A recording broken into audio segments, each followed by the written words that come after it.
Okay, we're going to demonstrate the use of the ripper.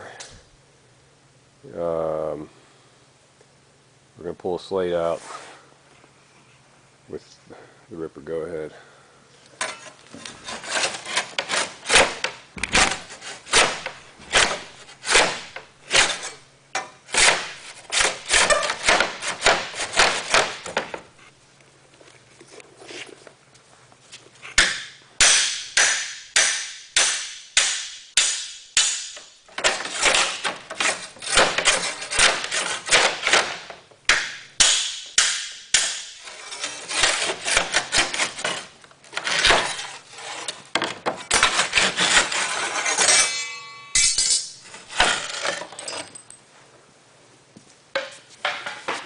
Okay, what he did, there's two nails holding each slate in. He reached up underneath and he grabbed the nail that was holding the slate in, and then he hit the ripper and pulled the nail out.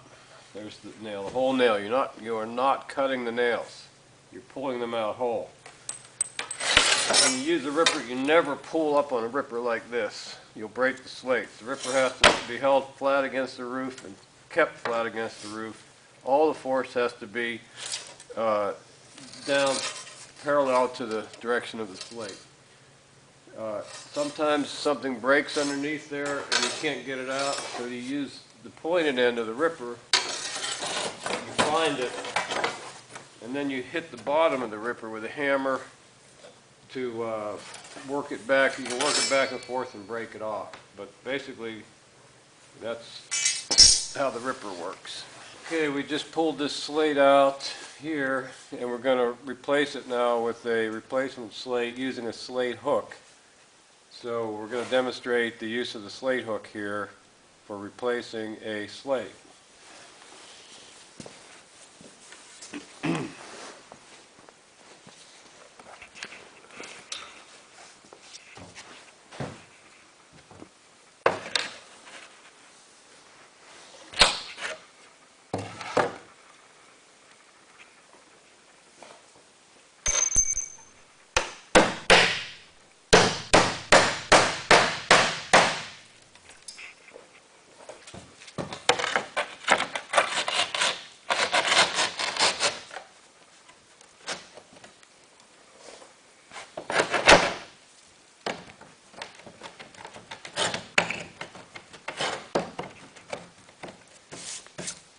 That's it. Huh?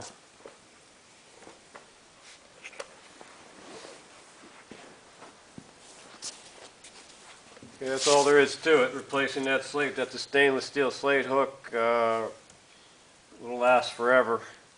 It's almost invisible. Copper slate hooks are better if you want them to be invisible, because the stainless hook will be shiny forever, but they also last forever. So either copper or stainless steel slate hooks are recommended, not galvanized. Galvanized will rust and they'll run a stain down the roof. So try to stick with copper or stainless steel slate hooks. Now we're going to demonstrate replacing a slate using the nail and bib technique, which simply requires a nail and a bib. Where's that bib? This is a bib called a bib flashing. You can buy these on the internet in our store, either in aluminum or copper. This happens to be 20-ounce copper. The slate's going to slide in here. The nail's going to go in the slot. The bib's going to go cover the nail underneath the slate. So Brent Uliski is going to demonstrate.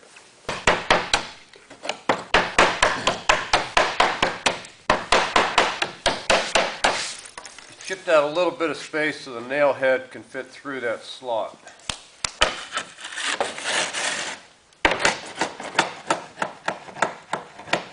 The replacement slate is now in place. A single nail holds it.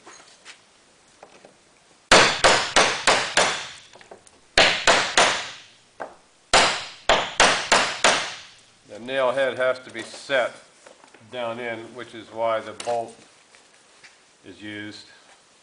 The bib is bent slightly so when it's shoved in there, it's held by friction.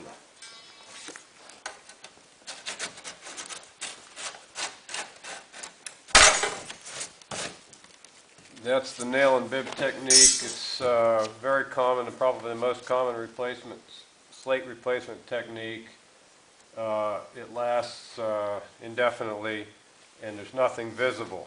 Before you can put another slate in there, you have to make sure there's nothing blocking it, which is when you reach around up there with the ripper, and if there's a nail or a knob or anything like that, it will prevent that slate from going in. So you have to reach around, or even a piece of slate from the old slate that came out might still be up inside there. You've got to reach up around in that socket, make sure it's all cleaned out before the new slate goes in.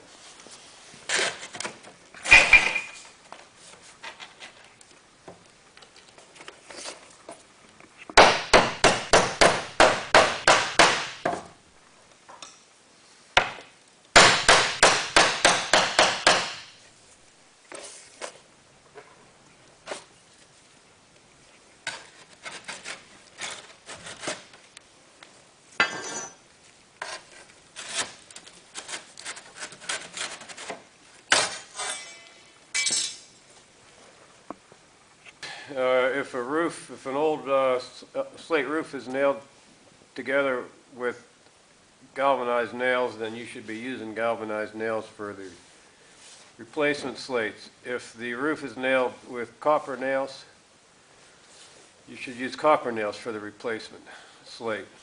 If you're going to use galvanized nails, use hot dipped galvanized, not electro galvanized. Okay, let me mention a couple nuances to the nail and bib technique. When you're nailing through salvage slate like this, an older roof I mean, you can put a nail right through without pre-punching or pre-drilling.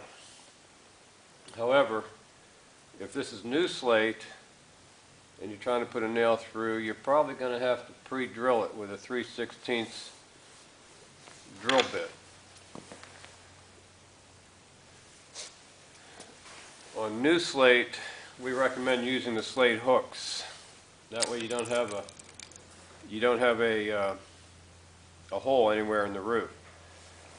Now when the slate is really thick, say on a graduated roof, say the slate is a 1/2 inch or 3/4 or an inch thick, you're not going to put a nail through it. First off, you'll need a longer nail than the standard 1.5 inches. But secondly, you're going to have to pre-punch it, and that's where a pin punch comes in handy. This is a pin punch. You can buy these at any hardware store. You would pre-punch your hole, then put your nail in. That's on thicker slates. So these are just a couple of nuances that you might need to know if you're trying to use this technique on new slates or thick slate roofs.